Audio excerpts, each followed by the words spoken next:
श्री गोपाल कृष्ण अग्रवाल जी। भारत माता की, भारत माता की। सफल मंच का संचालन कर रहे नवीन जी,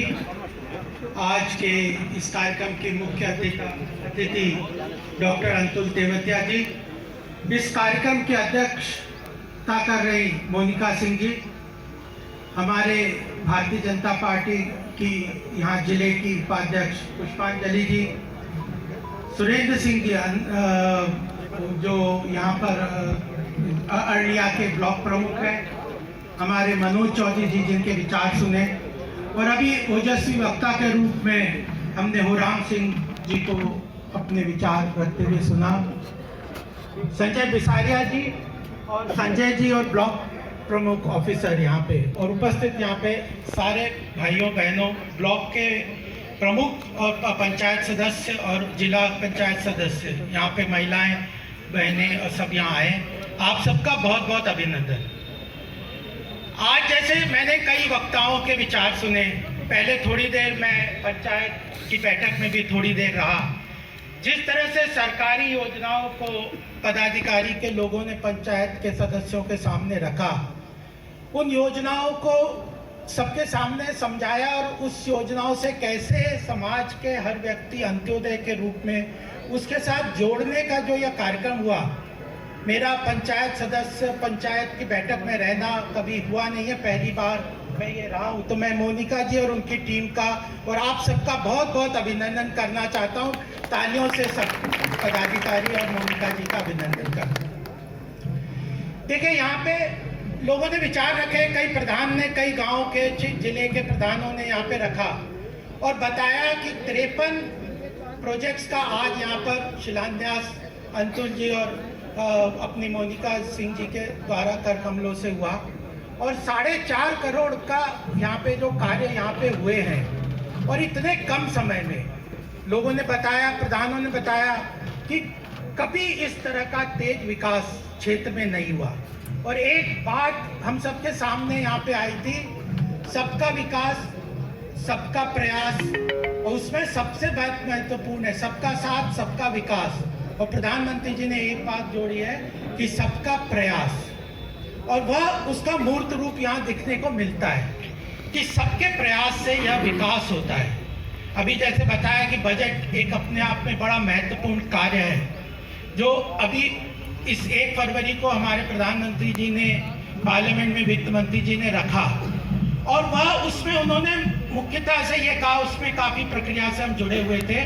उसके बाद प्रधानमंत्री जी ने यह आज्ञा दी थी, यह कहा था कि जगह जगह जाके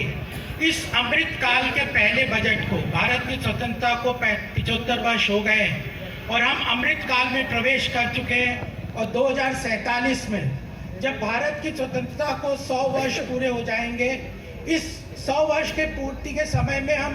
भारत को विश्व गुरु के स्थान पे देखना चाहते हैं, और यह विश्व गुरु के स्थान पे, विश्व में लीडरशिप के स्थान पे अगर हम देखना चाहते हैं,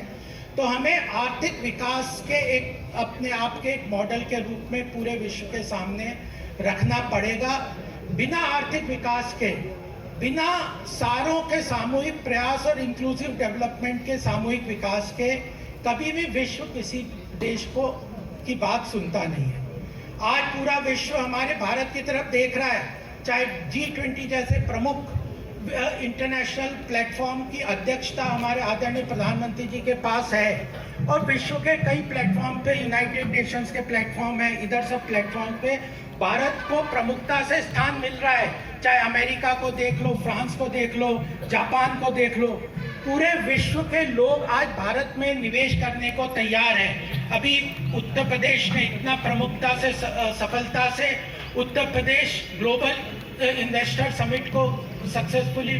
पूरा किया है, जिसमें लक्ष्य रखा गया था कि 10 लाख करोड़ का हम निवेश अपने इस क्षेत्र में उत्तर प्रदेश के लिए रखेंगे, लेकिन उस लक्ष्य को कई गुना 3 गुना पार करते हुए 33.5 लाख करोड़ का निवेश उत्तर प्रदेश में होता है। तो जब प्रधानमंत्री ने एक संकल्पना की कि हम भारत को आर्थिक महाशक्ति के रूप में खड़ा करेंगे आने वाले समय में, और $5 ट्रिलियन की इकोनॉमी को लक्ष्य को हम प्राप्त करेंगे भारत को,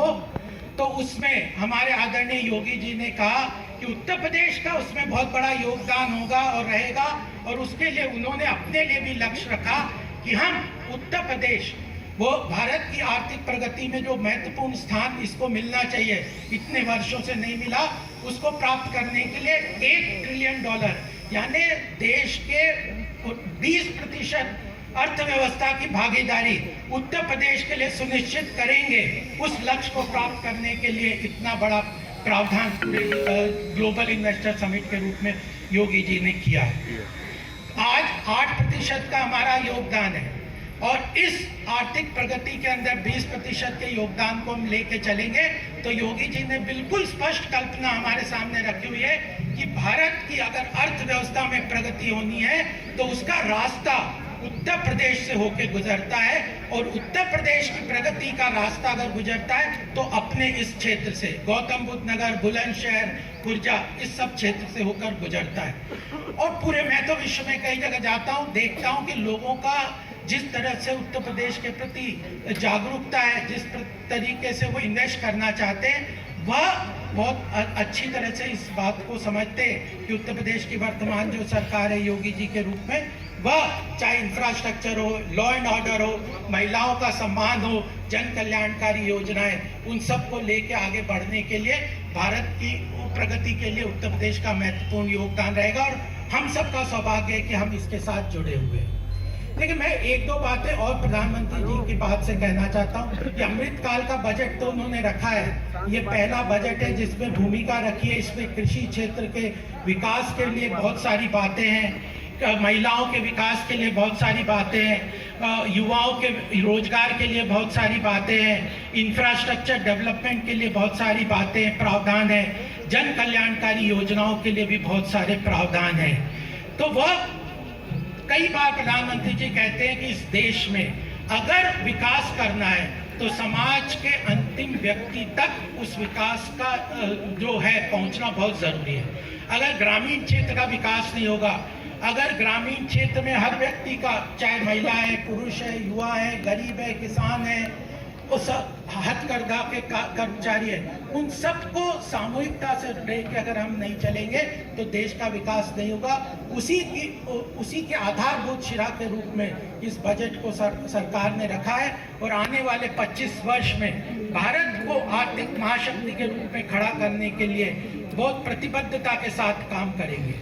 प्रधानमंत्री यह भी बताते हैं कि ऐसा नहीं है कि बहुत कभी समस्याओं के बारे में जानकारी नहीं थी। अभी मैं पीछे 2-3 दिन पहले उनका एक भाषण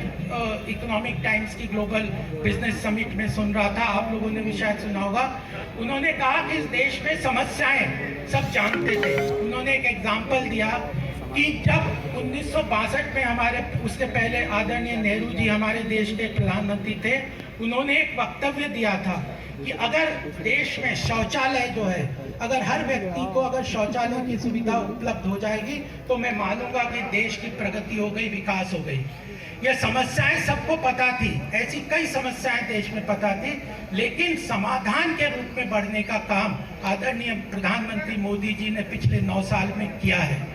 समस्याओं को जानना एक बात है, समाधान को लेके उसको इम्प्लीमेंट करना एक बात है, और उस लक्ष्य को लेते हुए प्रधानमंत्री जी ने जब 2014 में पहली बार लाल किले से के शिखर से घोषणा की कि हम देश में शौचालय का निर्माण करेंगे, और 11 करोड़ शौचालयों का निर्माण इतने छोटे समय में किया है। जो जनधन अकाउंट के थ्रू 45 करोड़ से ऊपर जनधन अकाउंट के थ्रू जो लोगों के अकाउंट खोले हैं, उसके अंदर डायरेक्ट बेनिफिट, सीधे धनराशि सरकारी योजनाओं की उन तक पहुंचने का काम प्रधानमंत्री मोदी जी ने किया है। उन्होंने एक और बात कही जो मैं यहाँ पे बताना चाहता हूँ कि पिछले एक प्रधानमंत्री जी ने कहा था कि अगर 1 रुपया सरकारी योजना का लाभ अगर सरकार देती है तो उसमें से मात्र 15 पैसा है जो जनता में, आम जनता तक पहुंचता है। और इस पिछले 9 वर्ष में 28 लाख करोड़ का जन कल्याणकारी योजनाओं के माध्यम से वर्तमान सरकार ने सरकार की योजनाओं को जनता तक पहुंचाया है। अगर हम इतना कैलकुलेट करें पिछली बार की सरकारों के हिसाब से तो मात्र 15% जनता की जेब में जाता, और तो लगभग 4 लाख करोड़ ही केवल जनता के पास